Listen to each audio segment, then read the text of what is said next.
In this video, I'll show you how to remove port protection on T-Mobile the right way so you can transfer your number without errors. Why remove port protection?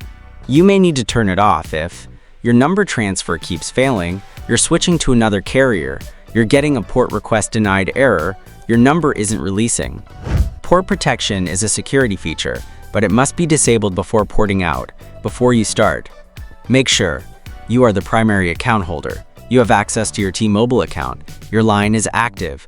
Method 1, using T-Mobile app. Here's what to do. Open the T-Life app and go to Manage. Tap See Plans or My Account, select your line, tap Manage Add-ons. Find Port Out Protection, toggle it off, confirm and save changes. Method 2, using the website. If you're on desktop, go to t-mobile.com and log in, click Account, Lines and Devices, select your line, click Manage Add-ons. Scroll to Services, turn off Port Out Protection, save changes.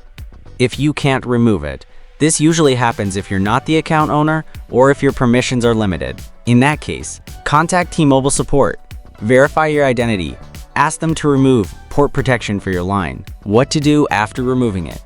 This step is critical.